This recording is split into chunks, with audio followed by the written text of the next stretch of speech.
Hello guys, welcome back to Comic Book Cafe, and today we are going to go over Transformers issue number 8. The Dinobots, obviously. This is one of the the original Generation 1 Marvel Comics series. So let us turn the page and start talking about this awesome comic. I call this awesome because this is the first Transformers comic I ever got. I really fell in love with this. Now, the very first scene of this comic book, you see Ratchet here trying to locate the Dinobots, and it kind of tells you the backstory, a little bit of the backstory. You know, this is Savage Island, and the Dinobots are here somewhere. So that is the setup page, and then it shows him a snake attacking him, and he defended himself, and he kind of wants to investigate, but he's like, he doesn't have time for this kind of thing. And then over here they tell the backstory of how he's remembering how when he returned to the mountain where the Ark was, that all the Autobots were prisoner, and that he wouldn't have time to repair them without being noticed, and they didn't know where Optimus was, and he finds out that Optimus's head has been separated from his body, and then he has to fight Megatron, who overwhelms him, and that's when he finds out that Megatron is no longer in charge, that Shockwave is now in charge of Decepticons, and so they cut a deal that Ratchet would revive some of the Autobots and help Megatron defeat Shockwave so he can become in charge of the Decepticons again. Let's see my turn. There we go. And here we go. And here is, showing Ratchet flying away, and him again in thought about how he's going to succeed. Him landing, and then here he is finding a Transformer life sign. This is a great comic book. You want a lot of backstory about characters. So here's Shockwave showing up there, ordering Megatron around, and he's telling Megatron, there was only a 27% chance. I thought you'd actually follow my orders. I wouldn't have to, kill you. And Megatron basically thinking at the end, I'm only following your orders for now. Soon, hopefully, I won't be following your orders anymore. Then here you see, Ratchet moving, the tar pit sludge out of the way, and then he uncovers Slag, and you see him working on him, accessing his memory banks to find out what really happened. And then you finally get to hear the interesting backstory of the Dinobots. How the Ark had crashed, and shortly after the Ark crashed, Shockwave appeared. So the Ark did defensive measures, and doing the defensive measures, it scanned and found dinosaurs, and it woke up the Autobots that became the Dinobots. And of course it shows Swoop, Grimlock, Snarl, and of course there's Sludge, and of course Slag.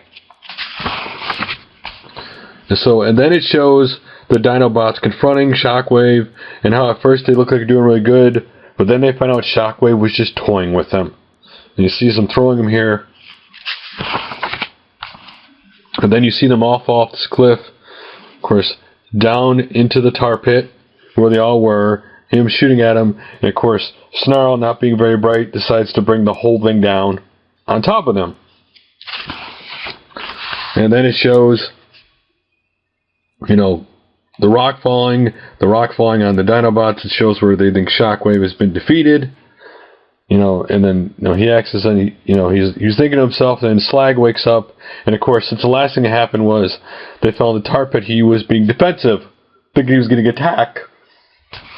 And then Ratchet's like, trying to talk, and, he's like, you attacked me, you must die for that. And then Ratchet, in time, shows the Autobot symbol, and Slag stops, and he tells him about how Shockwave's still alive, and he's like, why didn't you say so? And now here's a little offshoot thing where, they're showing the military, and this military guy talking about how we're going to defeat the robot invaders, don't worry about it. And then, of course, here comes Shockwave, just,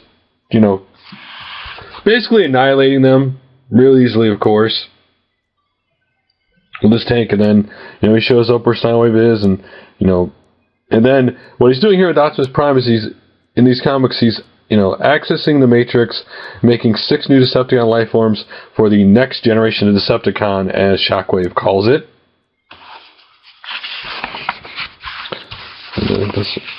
Yeah, okay, and then here we have the girl known as Josie, was it Beller, and she's crippled from the Transformers War. And so she's trying to get herself to move again, and she does successfully allow her, use robotics to make her arm move, and that's all they show for her of now. And then here's Megatron, is simply thinking, waiting, and then finally replaying what has happened in the past with Shockwave taking over and everything. And then Ratchet calls him, finally gets hold of him saying, hey, everything's set up. And he replays the original Dinobots attacking Shockwave to fool Megatron. So Megatron's convinced that, okay, Shockwave's defeated and, we're going to meet at a certain location, more or less. And so here's Ratchet, in this ski lodge, he's showing how, he's what humans do intrigue him, but he doesn't, of course, have time for it. And he's like, the Dinobots have hidden in the snow. How do they not get rust spots? Kind of joke, kind of thing. Well, they'll get rust spots because they're in the snow. And so he meets Megatron, and Megatron's like, a warrior thinks like a warrior. He finds a way to fight the enemy, not a way to trust him, because Megatron was going to double, going to turn on him, and then he says, normally I would be that way, and then of course the Dinobots burst out of the snow.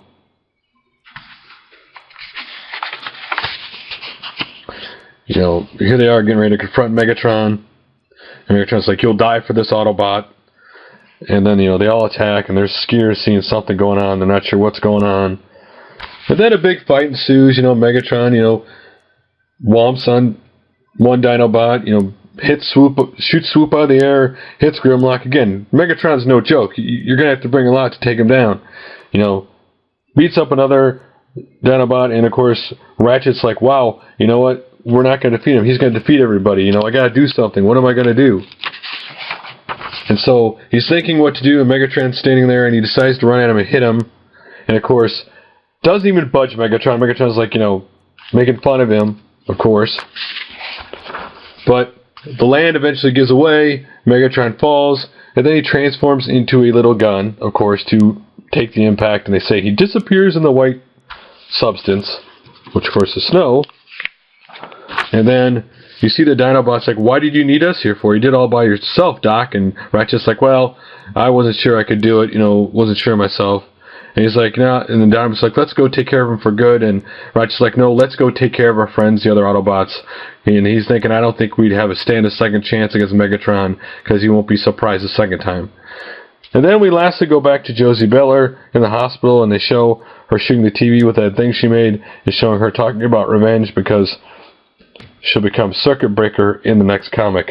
And so, guys, that was the end of Transformers 8. It came out in the 80s. A great comic book. A lot of fun. It originally came out in September of 1995.